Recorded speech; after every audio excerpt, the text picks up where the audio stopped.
Seth award-winning Broadway Chatterbox!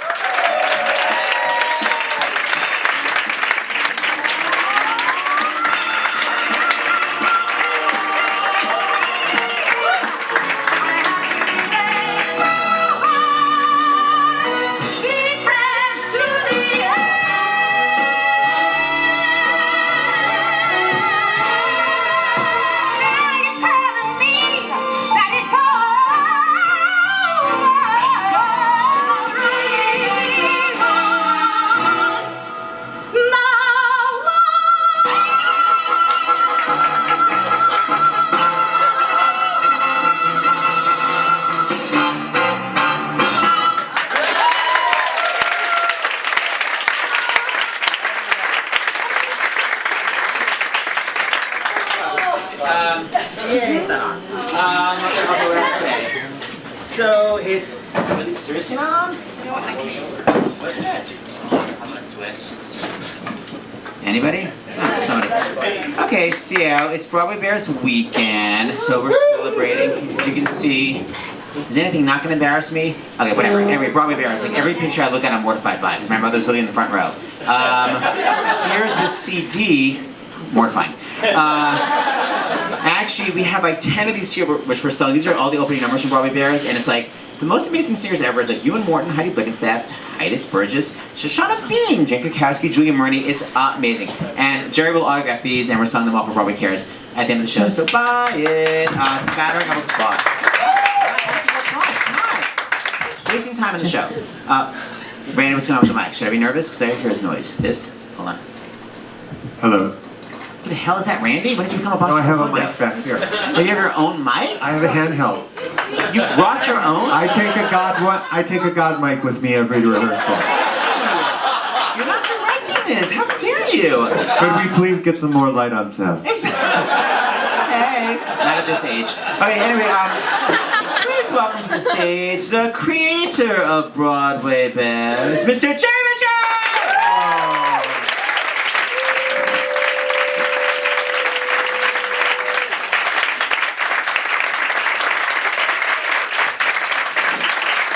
Wow, what a big crowd! Wow.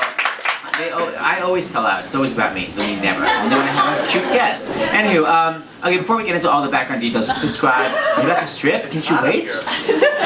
I saw that movie. This CD, by the way, has not been out yet. It comes out, we actually release it on Sunday. So you'll be the first to have it. Yeah, and it's an amazing amalgam of singers. Just talk quickly about how Broadway Bears formed. I know you were doing Will Rogers Follies and what? I was in Will Rogers. I was dancing in this lovely costume called the Indian of the Dawn costume, which basically had a little piece of material here and a headdress. And a dance belt. And we were trying to raise money for the Easter bonnet competition, which was already up and running. And the cast was trying to figure out clever ways, bake sales, calendars. And Jason Opsahl, God bless him, one of my friends in the show, he said, why don't you go dance down at Splash on the bar in that costume and go dance and make some money. And literally it was like a light bulb moment over my head. And I called 8 other guys who were in Broadway shows who had incredible bodies. And we went down and I choreographed the opening little segment. We got on the bar, we each did one strip, each of us, and then we danced, we go danced. There was a line around the block, it was raining. I sent one of the boys out to keep people in line. It cost $10 to get in. The owners said if we asked these people to leave after the show, we could get all those people in and make double the money. So we asked everyone, would you please now leave? We're going to do another show. And we did a second show, and at the end of the show, we all rotated and go danced. And I carried a pillowcase home that was full of wet, beer-soaked dollar bills. Well, how did you get the money? Was it like literally? Yeah, it's stuffed in my jacket string. I have a videotape of me on my back sliding across the bar, and William Ivy Long going like this, chasing me, shoving dollars down my... Someone here said as they were coming in, said they were there at the first one. Is it true? Where are you? Yes, Skylar? At the first one. It was an amazing night. And Brian and Harry, the guys, this is something you need to know. I'm not promoting alcohol, but But Brian and Harry, the guys, although you should order a drink, Brian and Harry, the guys who worked at the bar, were so excited to have us do a second show that they brought back a tray of tequila shots before the second show to thank the 8 guys. And so at Broadway Bears, backstage before the second show to this day, we pass around, well now we pass around 8-liter bottles of tequila, and everybody takes a shot because it's 250 tradition. dances. That's Tradition. sweet. We still carry it on. How much did you raise that first performance? $8,000. And then how much did you raise like last year? Last year we raised $810,000. And this year we set a goal to raise $1 million, and we need all of your help. I mean, we need your help. We're probably, well, I don't know what's going to happen. I don't know what's going to happen. We're getting closer, but we sure ain't there yet. We've got, Hence the CD we've got sales. 4 days left. But, And how can they do it if they're not coming to the show incentives or not? they can go to Broadway Cares, BroadwayCares.org, or you can go to BroadwayBears.com. BroadwayBears.com, we have our own website, and that'll send you to all the places where you can donate. We have a strip-a-thon, which is if you know any of the people who are dancing in the show, they're probably part of the strip-a-thon. You go to their web page, or you go to Facebook. It's all over Facebook. You must know somebody on Facebook who's doing Broadway Bears. They have web pages. You can go and you can tip them like you would tip somebody give somebody money to somebody who's in a walkathon. They're raising money. We call it the strip-a-thon. So you give them money, and it goes directly to Broadway Cares. Right to their dance pals. Okay, let's go back. You're from a crazy named city. Go. Town. Pawpaw. Village, actually. It's literally called Pawpaw. Pawpaw, Michigan. Is that Marcy Heister? That's right, Charlie Maxwell, Detroit Tigers. Charlie Paul Maxwell. That's right. And then how old were you when you started dancing? One of those I was 18? Or No. It's very Billy Elliot mixed with a little chorus line. I was in the Village Players at the age of 8 in the music band. And the woman who choreographed all of the Village Player productions, there was a little community theater, and Cindy Neath had a dance studio over the drugstore. And she wanted me to come take class at the drugstore dance studio. I was 8 and I said, no, only girls go to the dance studio. And I just wasn't ready to walk in the door. And even though I was gay and I was a dancer, really at heart, I wasn't quite comfortable yet. you weren't fully out at 8? No. A shame. No. And so I kept doing the shows and learning choreography from her, and I was choreographing my high school shows and choreographing the band and choreographing the pom-poms, and But no formal training yet. no formal training. Wow. I was choreographing everything and dancing. And then I was 15 and I was on my way home from football practice racing my good friend Pat. Football Warren. practice? What were you doing in football practice? I played football and basketball and track. I was a major jock. Yeah, God. major. It's a big difference in our childhood. So I had 2 older brothers who were jocks, so I had to compete. So anyway, I was racing. I was on my 10-speed, and Pat was on his Solex. You know what a Solex is? It's a bike with a motor, basically. I'm a lazy ass. Yeah. And so racing. My chain breaks. I go over the top, and I break my collarbone. And I can't play football, so I use it as an excuse For rehab? to take tap class to keep my legs in shape for basketball. Now I'm in the door. I take 2 dance classes from Meath School of Dance, and by the way, it was a cement floor. I mean, it was Pawpaw, it was a village. Don't forget. Oh my God. At least there was a floor. So I'm taking dance class, and after my second class, she says, "Look, you come and teach the kids tap dancing on Saturday mornings. I will give you all your classes for free." How are you teaching them if you've never... Because I was already a tapper from all the shows I learned. Oh my God. So I was teaching little kids basic tap on Saturdays from 10 until 2. I had all my classes for free, and I was living at that studio, and I was competing in Chicago in dance conventions and dance caravans and dance this And you were dance 15 that. when it began? I was 15 when it began, and I didn't take a ballet class until my first day on campus at Webster College, Webster University. You were I'd 18? never taken a ballet class. I was 18. I walked in. I was in the conservatory program at Webster. You can't perform in a conservatory program your freshman year, but I needed to perform. So I decided to join the dance company, the college dance company. And the teacher, Gary Hubler, took me under his wing, and I was taking ballet class 1. He made me audit ballet class 2. I had to take company class with the company in the evening, so I was taking 3 ballet classes a day for 2 years. I get a spring break, I come to New York, I go to my first Broadway audition. For what? Agnes DeMille, Brigadoon, 8 assemblies front, 8 assemblies back, brise battu, brise battu, brise battu. My ballet was hot. She goes, I'll take him, he's tall, he can be a clan leader. My first audition, I was on a Broadway show. Wow. That always ballet, take ballet, kids, take ballet. Wait a minute, first of all, was she in a wheelchair the whole time? She was in a doing this? wheelchair. She had a big knuckle ring and she'd hit the mirror and make everything stop it. Agnes DeMille, you lit up. Wait, it's literally like the premiere. It's like taking lessons from like Diaghilev. You know what? What was interesting about it was she was in a wheelchair and she couldn't get out of the wheelchair and she couldn't really walk or demonstrate. But man, could she tell you what she wanted you to do? How? Clearly. No! Point your toe. Lift your heel. Turn it out. Now do it again. I mean, she was very clear. You're not breathing with the step. You have to breathe with the step. Show him. Jimmy, show him. You know, she was. So you quit school? Well, what I did was I came to New York on college credit from Webster University, and when the show closed, I was going to go back to campus, but I snuck off to an audition for Woman of the Year with Lauren Bacall. Ow. And the show had just opened. The show had just opened. And, you know that story. Anyway, the show had just opened. The show had just opened, and they were looking for a swing, and the paper said 6'2" and under. I'm 6'4" and a half. And so I went in baggy sweatpants and kept my knees bent the whole time. Oh, are you serious? I swear to God. And I got the part. And I was downstairs getting measured, and Ed Nolfi said, he was little, he said, are you really 6'2"? And I said, I think so. Oh, God.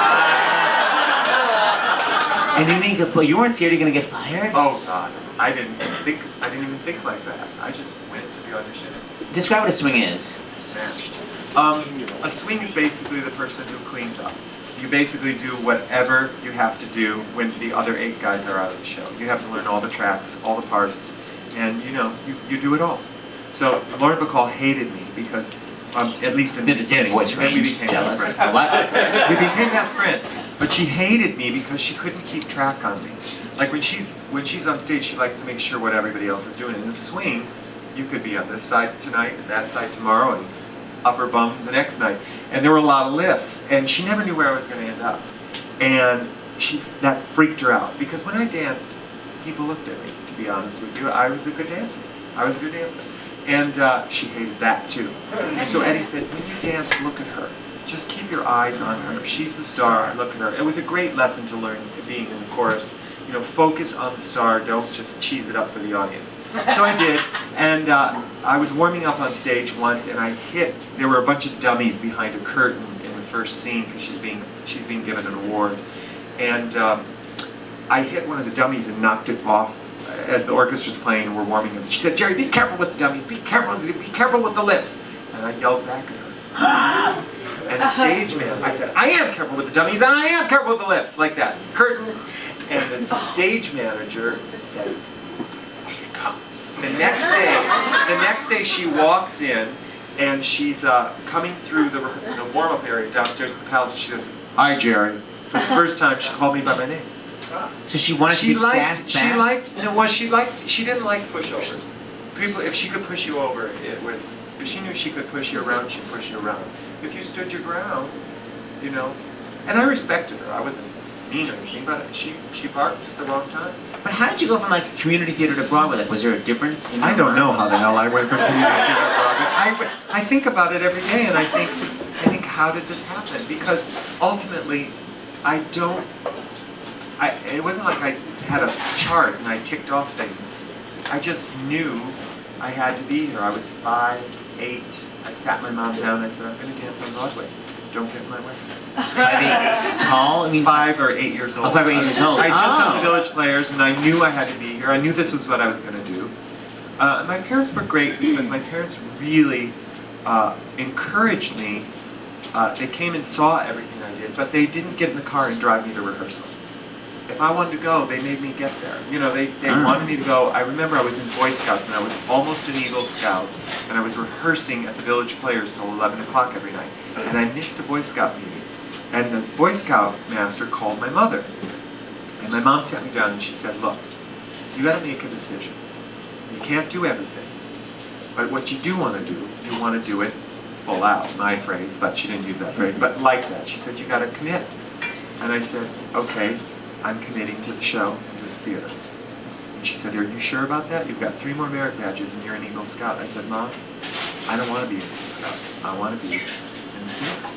I want to hang out at the Village Playhouse. There are a lot of kids here from this Springboard NYC program today. All these kids studying theater. I taught with the Springboard program a couple of years ago. Yeah, you're actually in the pamphlet, you're on the cover. Yeah. So what do you know, there are a lot of young people now on Broadway. Yes. And, you know, Harrisburg certainly had the rep for a lot of young people, like, I was out drinking last night, I'm out. Like, what's your, a lot of like, my voice, what's your, like, advice, like, what because you were very young, bro, you were like 19. Let me pick up where you are. Yeah. It's an 8-show-a-week job. It's not a 6-show-a-week job or a 5-show-a-week, it's 8 shows a week. My first show, but you know, ultimately it's like, do you want to be there? You either want to be there or you don't want to be there. I think you want to get the job into the first week, that's Yeah, what it seems. yeah, of course. But it's here's what I like to say. It isn't the job, it's the career. Every decision you make will affect the next step. That's totally true. If I hire Seth, and he does his job, and he's there all the time. Yes, okay, once in a while he might get sick. What's the big deal? Right, but if he's there and committed, and I see the passion, I guarantee you I'm going to hire you again. Tell people You that. ask any dancer that's worked for me, and if they've gone full out, chances are they're on their 2nd Jerry Mitchell production, their 3rd, their 4th, their 5th. I like to surround myself with people I can count on, and people who can deliver. And the reputation gets out. This person is going to miss. This person isn't going to miss. This person's a wimp. This person isn't a wimp. It matters. What does a wimp mean? That means they don't do HSW. I was in Brigadoon and they had those big, you know, what are those socks called that have what? Argyle? No, Argyle socks. Leo Argyle socks. Argyle socks. Yeah, the flash thing comes. Well, anyways, the Argyle socks had to match the tartan, so the kilt. So they would hand paint them. And I was dancing my ass off, taking classic American Dance Machine with Lee Theodore, Nanette, you know, Charisse. I was dancing 4 and 5 times a day, and then doing my shows, and I had such bad feet, just full of blisters and shit. I put on my socks one day without putting Band-Aids over my heels, and the dye got in to my heel and started going up my leg. And they sent me to the hospital after the matinee, and the doctor gave me a shot and some penicillin and then, you know, said to soak it. So I went back to the theater and I soaked it, and he said, don't dance for 3 days. And I looked at him and said, oh no, that ain't I'm alive. Oh my God, I guess it's a good story. It's a show because I have a little dye up my vein. Now speaking of injuries, so my big cause célèbre that I'm so upset about, speaking of injuries, is the rake stage. What is your opinion about that? Because I feel it is killing everybody. Well, there's no question the rake stage takes a bigger toll on your body. But the solution to that is a proper warm-up and a proper warm-down. Is it? If you're on a rake stage. But all these people get injured. You've seen people that get injured have not properly warmed up or Well, it warmed down? depends on what the hell they're asking you to do. Carry a fucking antelope on your head? Well, that's tough. Is that, you know, Or it's doing Lion King? handsprings upstage. Yeah, Lion King and Billy Elliot. All my friends are out for like 6 months at a time. And they're What all about Wicked? Wicked's raked. Oh, and they're doing like... Oh, yeah. So I just feel like it's not just a proper warm-up. I don't know why there's not a bigger protest in the community. There are some things you Rake can... means tilted There's forward. some things you can do and you can't do. And the truth of the matter is, when you're 20, you can do just about anything.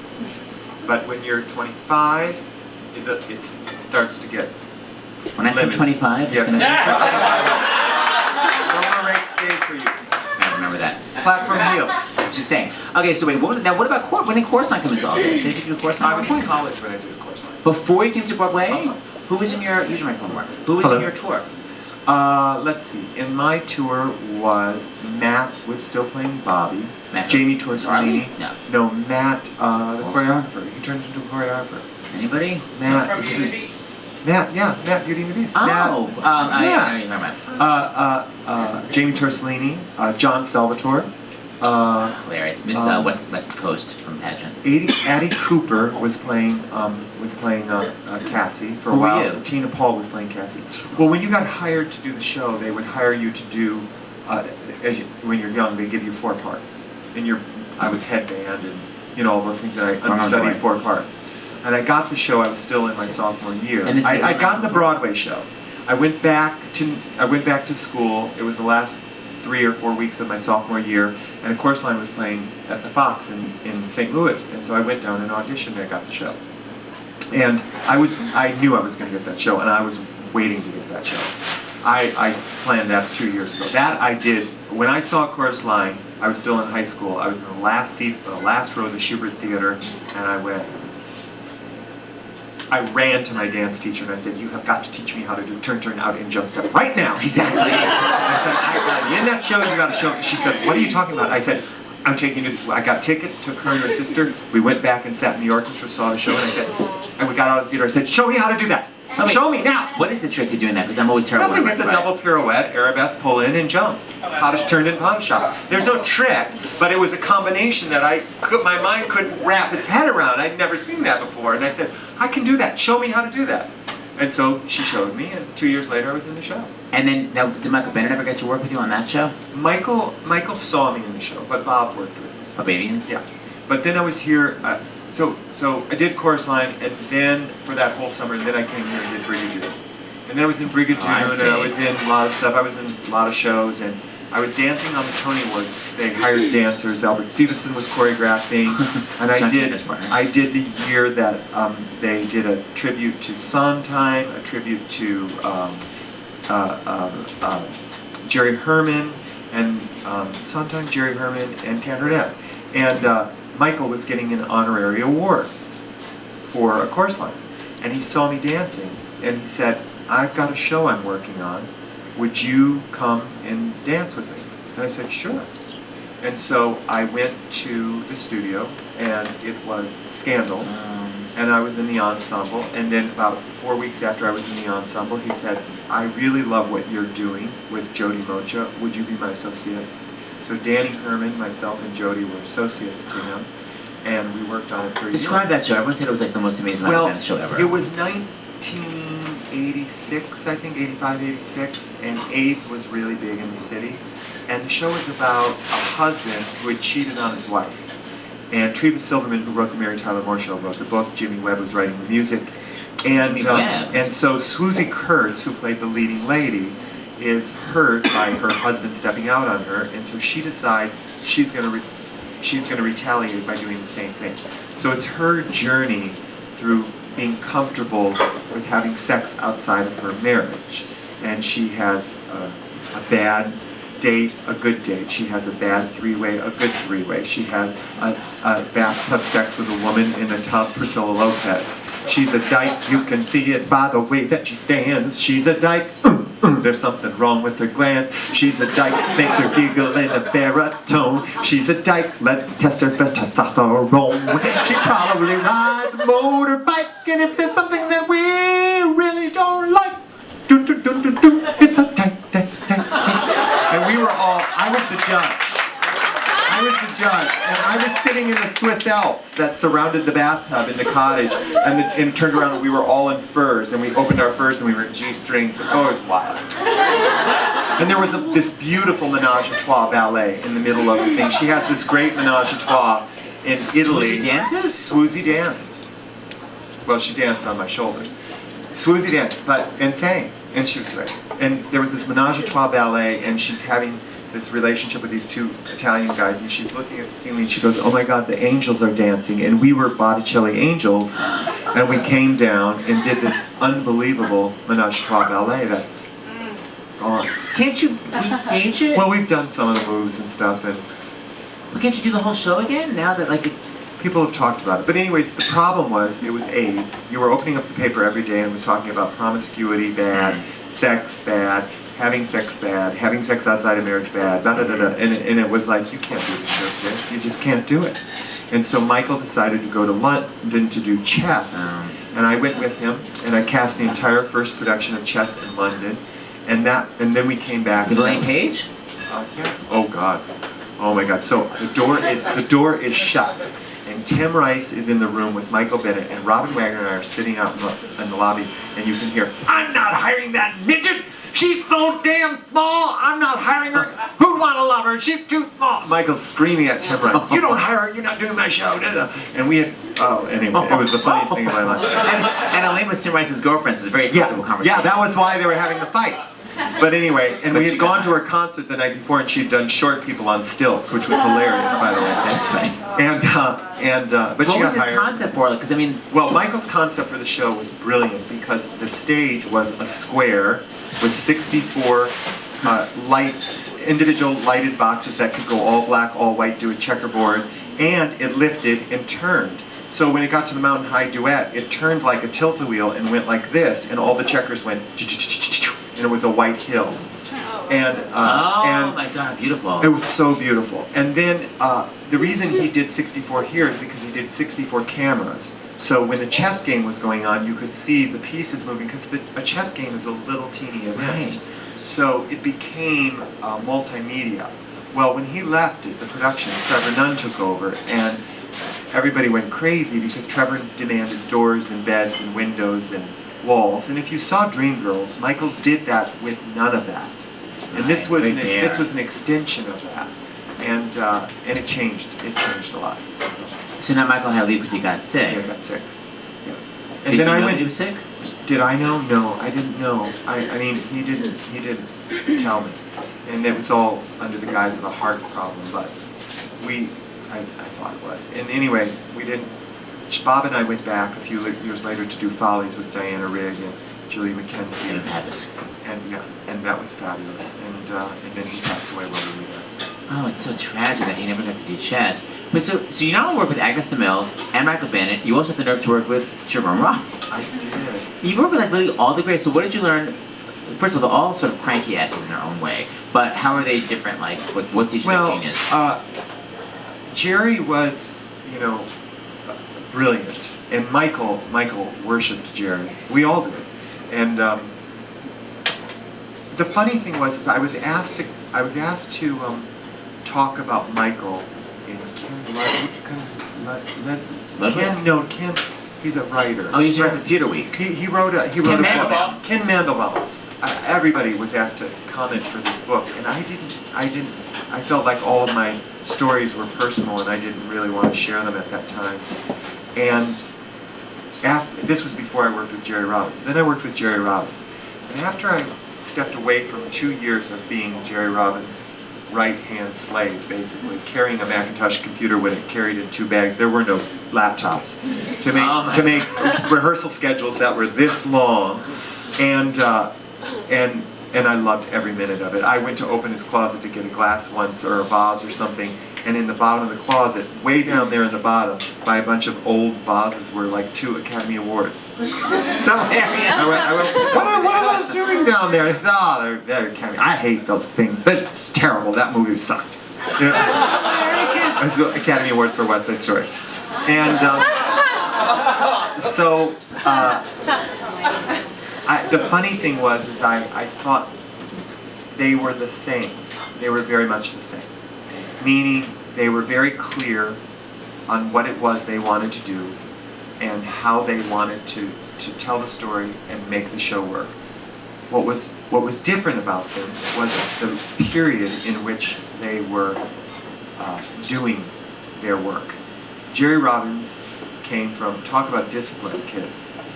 We got there at 9:30 and we had ballet class for 1 hour and a half every single day of rehearsal.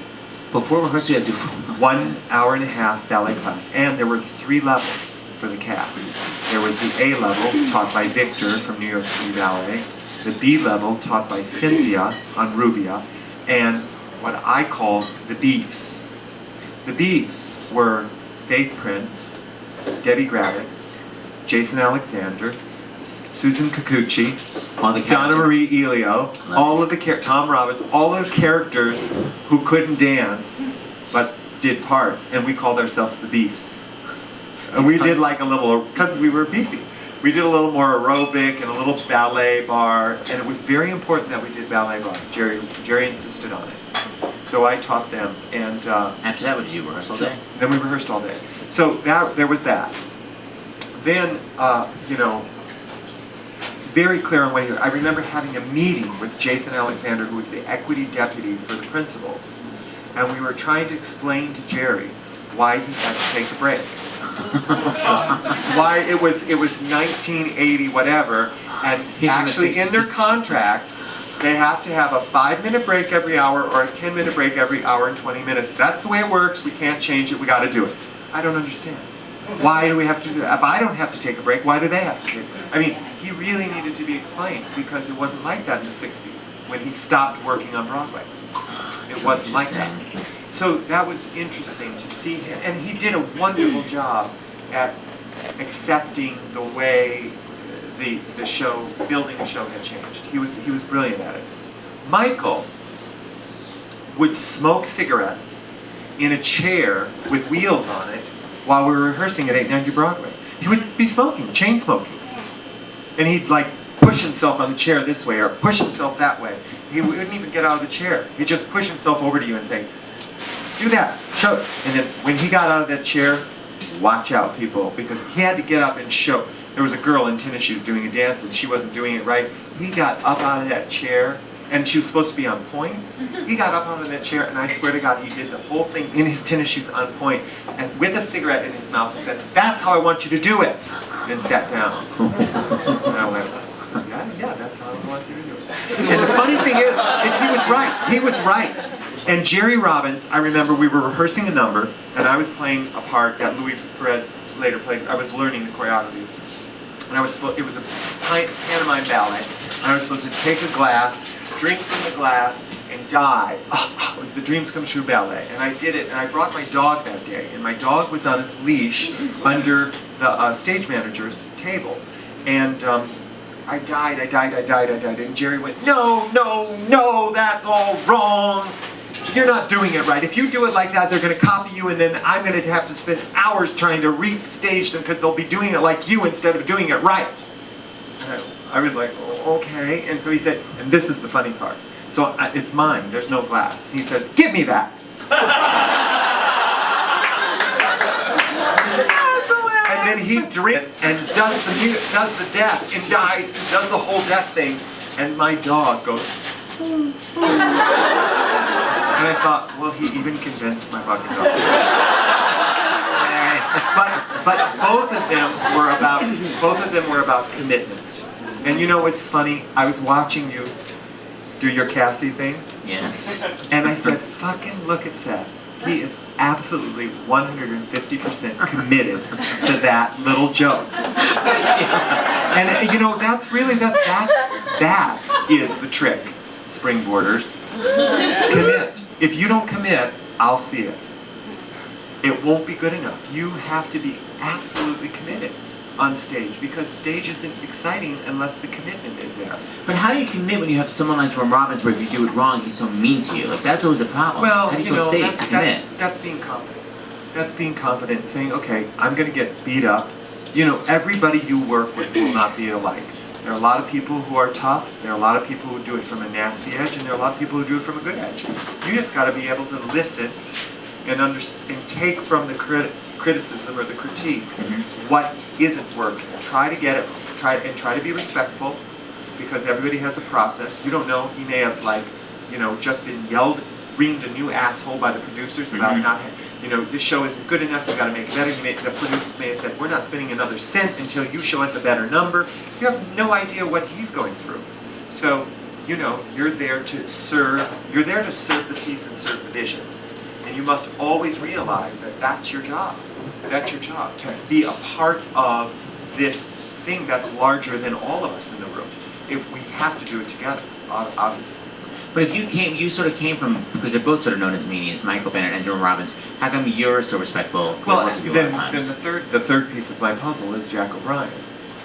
So now I'm working with a great director who has directed everything from Shakespeare to musicals, and is nothing but a gentleman and nothing but inclusive. And Jack is all about empowering everyone in the room to actually be the most creative they can be. And then he will decide what ends up staying and what ends up going. But it's always, if you want to try that, please try it. If you want to try that step, try that step. If you want to try that turn, try that turn. So those were the three main ones in my life who I saw, you know. I actually left out one who I also think is a genius, Tommy Tune. What's his style? Well, I never assisted Tommy. You only worked I with him as only an actor. danced for Tommy. I never really worked with him on creating anything. I was in the workshops and I was observing him, but I wasn't in the room talking about the process. And I have great respect for Tommy. I think Tommy is brilliant. I also worked with Ron Field, who I did create with, and Ron was spectacular. He was very, very, very much about. He was very clear on what he wanted, but he was also very inclusive. What do you want? What do you got? Show me. Show me what you got. Show me what you got. How did all these choreographers, though, teach people acting beats? Like, what would they base their acting on? Because they both directed Michael Bennett and Jamal Robbins. Well, I mean, when you're a choreographer, you're directing just doing it through movement. I still am telling it. I'm trying to tell a story. You know, if you look at the Michael Jordan's Ball number, I'm directing a scene. I'm just using it as movement to direct the scene. So I know I get laughs in it. So if I can get laughs with movement, why can't I figure them out in a text? I mean, you know, I do speak the American language. Yeah, I'm just saying. Okay, now speaking of which, BroadwayWorld, they have a question they want to know. A, are you still working on Love Never Dies? What's the answer? Yeah. Okay, that was Broadway I just answer. did a whole new opening over there. That's the Phantom of the Opera sequel, by the way, if you don't know. Yes. A whole new opening, what do you mean, new song, or just you restaged it? New whole song. We cut a song out and restaged it with bearded ladies and applause. And applause, the musical, Lauren Yeah, Bacall? yeah, that's right. Get back to me. Okay, and the other question is, but I feel like I know the answer to all these is Catch Me If You Can coming to Broadway, but it is coming to Broadway. We are doing a reading next week. Starring Robert Leo Butts? Yes, and Aaron. And Carrie Butler? And Carrie. Look at that. And yeah, all the principals from Seattle.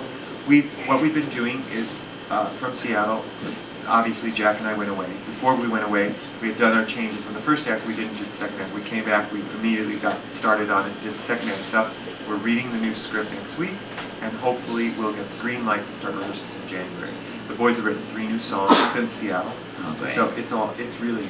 I And we love just read it that today. music. I just read it today with the guys, and it's wow. Oh, it's so Wow. exciting. It's by the same people that wrote Hairspray, Catch Me If You And Can. also, in Seattle we had 4 girls. I've got 10 girls. You expanded that shit. Oh, Bravo. Now, talk about, you know, Jerry Mitchell hauled out in honor of the anniversary of Broadway Bears. He really hauled out a strip last week. And I thought it was going to be old styles, like old person strip. Like, I don't really take off my shirt. Everyone's like, no, Jerry's body was amazing. What'd you do to get the strip for it? That's the rumor. well, everything was amazing except my ass, really. It fell? My ass has fallen a little bit. Well, It's the one dancer's thing- version of Fallen. Yeah, you know, when you're 50, your ass falls. So I just got to do a few more squats. But I'm proud of the strip. It looked fabulous. The boys were spectacular. The idea of it was really funny. What was it? It was, I didn't know what I was going to do. So I'm listening to music and I was a little behind. And then I heard telephone and I went, oh, I love this song. Oh, I've got an idea. So because now I'm a director, it was basically I was on the casting couch and listening to the telephone and I can't talk to you in the club. And so I passed it off. I had Brad Musgrove and Jermaine Rembrandt as Beyonce and Lady Gaga, all dragged out as my assistants. Handed him the phone, and between my legs pulled up one of the dancers who was shirtless with cream all over his face. Pushed him to the side, gave him a cloth. Next boy came in, I went down on him. 2 more boys came in, we had a little 3-way menage kiss. They lifted me, we started to take off our clothes. They started to take off their clothes. Then we had a little Dancing with the Stars moment. The first boy did something, we gave him a 6. Second boy did something, we gave him 8. Third 2 boys did something together, we gave them a 10. And then a little dance break. And then I called them over. They took off my jacket, they lifted me in the air, ripped my pants off me, I did a back walkout, we danced. Hot, hot, hot. That was fun. I haven't danced in front of an audience since 1992. It was the first time I danced in public. Could you transition then? No, I had not danced in public in front of people since 1992. And so, so then I started to take my clothes off and did lewd things with them until they were all naked. And then we passed out iPhones to each of them, and they took off their G-string and put an iPhone there, and she gave me one, and I threw it back and took the iPad and put it there. And it was playing Lady Gaga's video. Oh, it's so creative. And now Mac is using that for their commercial. Oh, that'd be amazing. I loved it. Okay, so Jerry and I worked together. First of all, we sort of worked together on Grease, but not really. I didn't really know you then. But then I got that gig to write the numbers, these musical numbers for Rosie O'Donnell show, and I didn't know who to use choreographer, and everyone kept saying Jerry Mitchell. And I was like, really? I was like, because I hated Grease so much. But everyone was like, you have to use Jerry Mitchell. Anyway, and then we had a meeting, and then we wound up doing like 1,000 numbers together. We were supposed to do 2, and we ended up doing like 2 years worth. 7 years. So any Rosie stories that we remember? Just when she wanted to change the number in 30 minutes before we went on the air. Oh yeah, you know, we were a live show, and that was the Halloween number. Remember the Halloween number? Masquerade! Oh, that. All right, we did Masquerade, and then she's like, no one knows that song. It sounds like an original song, because no one really does know that song from Phantom of the Opera. So we did have to rewrite that. We changed it to this number. In regard to Broadway? Yeah, something like that. We just changed it completely in 30 minutes, and we're live. Go. We always warned the dancers, were like, do not commit to anything, because at places it'll all be. And also the Cats number. Remember, we had to change the whole Cats number also. And then we got a number cut. That was the biggest scandal. That was devastating. Do you remember that? We did a number in LA, and we had done one. I remember it was one at the end of the season. I did kind of a recap number, like here are all the fun things that happened this season. I went over. It was November's guests, and I made like a list of every fun thing that happened and wrote lyrics to it. Yeah, to rent.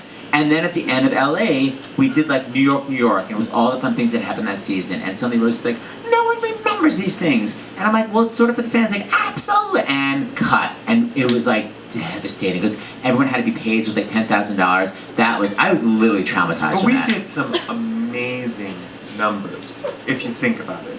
I remember being traumatized. The 75th anniversary with the number, the water number in LA.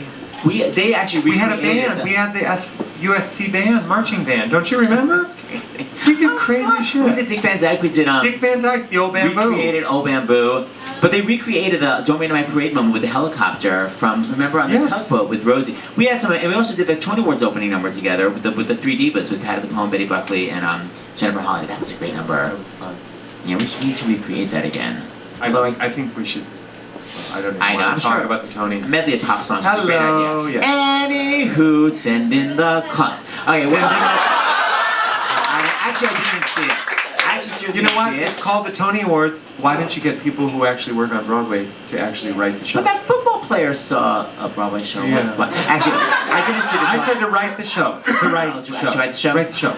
They hire Mark and Scott to write the Oscars. Why don't they hire them to write the Tonys? Oh my God, how hilarious and what great are they would that thinking be? about? And write a brilliant opening number. I don't care who shoots it, who films it. But it's great to have Mark why and don't they Scott. hire Because David Rockwell to design the set? No, they hire him to do the Academy Awards set. I mean, people, wake up! We do the shows on Broadway. Why aren't we doing the Tony Awards show? I think if you win a Tony Award as director, choreographer, set designer, lighting designer, along with taking that award home, you have to take home the idea that next year you have to do the Tony Yes, Award. I love that idea. That's hilarious. It's part of your contract with the Tony Award. If you take this award, you have to produce the show next year. Okay. Just saying. Okay, so talk to me. Any hilarious mishaps I need to know about? At Broadway Bears? Well, I heard about from Jen Cody. Why don't you describe it? Go. Well, all I'm going to say is here I was getting ready to do my big strip number at Splash last week, and I look over in the corner, and I'm not going to say which one, but there are two of my backup dancers with their tongues down each other's throat, and we haven't done the first dance yet. And I think, people, just because you're naked doesn't mean you have to make out. Let's go, we got a show to put on. It's a breeding ground for sex. Safe sex. Mother's Day. Who's hosting this year? I must be responsible for a lot of relationships. Or at least one-nighters here. No, I think long-term relationships. At least until the next year. The next Broadway Bears. Okay, talk about Legally Blonde. Talk about the reality show which you're only allowed to appear on twice. I was only allowed to appear on the reality show for 6 minutes total in 2 episodes. Because he was on another reality show at the same time and his contract was exclusive. Yes. So he appeared at the beginning like a weird phantom and then at the end, I pick you. Yes. So what was that But like? let's talk about Legally Blonde in London. Hello. What about it? 5 stars, 5 stars, 5 stars, 5 Really? stars. It's a huge hit. Sold out. Sheridan Smith is amazing. I'm going back in a week and a half to cast year 2 of it already. I mean, it's running. huge. Oh my It's God! huge. It's been running 9 months, and we're getting ready to cast the second year cast. I mean, it's huge over there. The reviews over there, London critics are much more inclusive of anything that comes to the West End, and the West End is much more eclectic than Broadway. Broadway musicals are Broadway musicals, and it's a very narrow window of what can constitute as a Broadway musical. For instance, Le Clique, which was a fabulous, fabulous show, I think from Montreal. It's a circus show, and it was down at the tent in South Street Seaport, and everybody went, and everybody from the Times when they reviewed, they loved it. It was at the South Street Seaport. It was not on Broadway. It never could have played Broadway. The same show was on the West End in London and won the Olivier Award for a special presentation. They loved it, and it was on the West End. It's just a different world. My opinion is that they don't like actual shows with depth. They are. I was talking to Kevin McCollum about this, and I was saying, why did Drowsy Chaperone fail out there? And Kevin was saying because they don't consider the musical theater a real art form. So for someone to analyze the Drowsy Chaperone style, they don't consider it real. They like pageants. And I was like, what do you mean? It's like, just create superstar fans from the opera, they like these big pageants. So I feel like a show like Le Clique, they would love, whereas like shows that I feel, like Gypsy, they're like, we're not interested. That's my theory. That they like more, they think of musicals. Legally Blonde's pretty much a musical. But it's fun-loving. They don't, why didn't they like Hair? I mean, great reviews, but nobody's buying tickets. Yeah, that is weird, actually. Hair is closing. It's because they hate Americans? It's just weird. And Enron was a huge hit over there, and it comes over here, and not so much. But Enron was bizarre. No, I know why Enron didn't make it here, but... Oh, I didn't make it here. Because of that scene with the Twin Towers. It's too close to the scale. That's why I didn't make it here? I think so. I do. I don't think anybody in the audience could concentrate on the story after that scene. I think it was too much like... I felt like I was watching a documentary on the Financial Channel. You know what I mean? I was like, that's an interesting story. Where's the show? I think that ultimately stuns you out of the story. I think, when you're taken out of the story with something as powerful as that, it's hard to get back in. What about your Asimov Rogers? That stunned us. Yeah, that's right. Now, what's going on directing-wise? What's next? There's a lot of choreography going on. What are you going to direct here? I've just done a reading of Ballroom with Tyne Daly. Your favorite song, Mom? I'd rather have 50% to over the role. And it was very, very, it went really well. Tyne Daly was spectacular. We're going to do another reading in October, early November. And you get to cast all your aging dancers. Hopefully go into rehearsal next year. Catch me next year. I'm working on a new musical based on the film Kinky Boots. Yeah. What the hell is that? Am I too old to know what it is? No, it's fabulous. It's a fabulous story. You'll see. Who's writing it? Do we know? I'm not going to say. Now, speaking of writing, speaking of Legally Blonde, he did Garth Drabinsky style, where actual composers auditioned to write Legally Blonde. Yes. So you got submissions from famous Broadway composers. Now, did you know who they were when you were listening to it? No, I asked the producers to put all the songs on one CD and take the names off, and then just tell me A, B, C, this is the A group, this is the B group, this is the C group, and I listened to all the songs, and I listened to them and who had the best story and I thought the best voice for the piece, and it was Larry and Nell, hands down. Their stuff, oh my God, you guys, was amazing, and Legally Blonde, the ballad, was amazing. They had written a number for Warner called Stop Dickin' Around, and I told them, I love the song, but you can't sing that to a 10-year-old girl. If a 10-year-old girl's in the audience, you can't sing Stop Dickin' Around, Stop Dickin' Around, Stop Dickin' Around. So that's they rewrote a new song called Serious, which I love. Serious is brilliant, and they're amazing.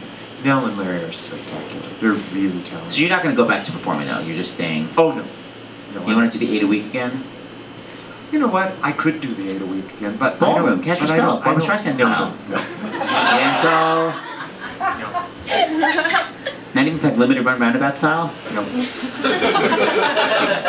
see about that. Okay, so we're going to close. First of all, go see Broadway Bears on Sunday. But Jerry is going to recreate a number he told me about that he once did in high school that I sort of obsessed with because it's something that I would do. So we're going to do it, and we're going to go up to the transition just to show that Jerry and I were very much in the same wavelength as children. Here we go. We'll go up to the transition. Oh yeah, that's all we have to go to. This is really one of my most important early ideas. I cast myself in a talent. I entered myself in a talent show, and it was actually the first time I was singing and not dancing. I'd won so many talent shows as a dancer, it was silly. But I'd never actually entered a talent show as a singer. And I thought, well, I can do it as a singer this time, because I sing too. So this was my choice. What were you wearing, by the way? I was wearing clothes. I wasn't dancing or anything. No pants and a t-shirt. Jazz pants? No. I was in real clothes. Okay, just wondering. Dear Miss Garland, I am writing this to you, and I hope that you will read it so you'll know my heart beats like a hammer, and I stutter and I stammer every time I see you in a picture show. I know I'm just another fan of yours, so I thought I'd write and tell you so. Oh, I don't know if I did it in this key. You made me love you. I didn't want to do it. I didn't want to do it. You made me love you, and all the time you knew it. I guess you always knew it. You made me happy sometimes. You made me sad. Here was the choreography. And you know, dear, you made me feel so bad. I had a pad. You made me cry for. I didn't wanna. I forget the words. Didn't wanna. I want some love that's true. Did I do? Yes I do. You know I do. Give me what I cry for. You know you got the kind of kisses that I do. See, very unchoreographed. I was trying to be a singer. Made me love you. But Miss Garland, if I fell and broke my leg, what would I do? Kiss today, goodbye. And I won first place.